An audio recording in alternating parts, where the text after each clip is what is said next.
People living near the scene of a big fire at a Buffalo paint and chemical warehouse are trying to get back to normal today. And today, investigators combed through the scene trying to find out what caused the accident. News 4's Al Vaughters has the latest on the story we broke yesterday at 5. Well, Don and Jackie, in the wake of the 4-alarm fire at Salerno Paint and Paper, investigators are looking at a number of leads, including roof repair as a possible cause. They're also investigating whether the company created an undue threat to the health and safety of its east side neighbors. Firefighters acted quickly to protect themselves and residents as thick, acrid smoke blanketed this Wyoming Avenue neighborhood. Suspecting the building housed paint, solvents, and other potentially hazardous material, neighbors broke out surgical masks. I can't inhale all this smoke. This is too bad. And we have all these little kids like this. All these little kids are running around here. It was a bunch of folks down there looking at them. They were just inhaling all the smoke.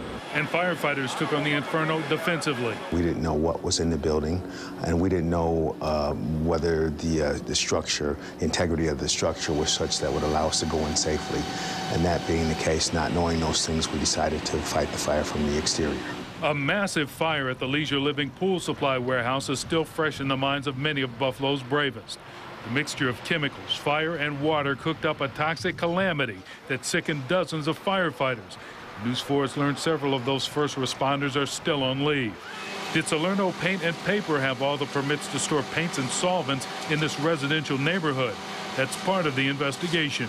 There are laws in place that require, different sorts of businesses to make us aware of what they have in terms of hazardous materials on site. What caused the fire? Investigators are checking into contractors working on the roof. They were having a new roof put on, one of those sealed down roofs where they used a propane torch to seal the tabs. And I think that's pretty much what did it. I can confirm that roofers were repairing portions of the roof prior to the fire. Other than that, we're going to take our time. We'll take samples and continue the investigation. 4 firefighters went to the hospital for minor treatment. All of Salerno Paint's workers were evacuated safely from the building without injury. Loss due to the fire could top $750,000. Al Vaughters, News 4 at 5:30.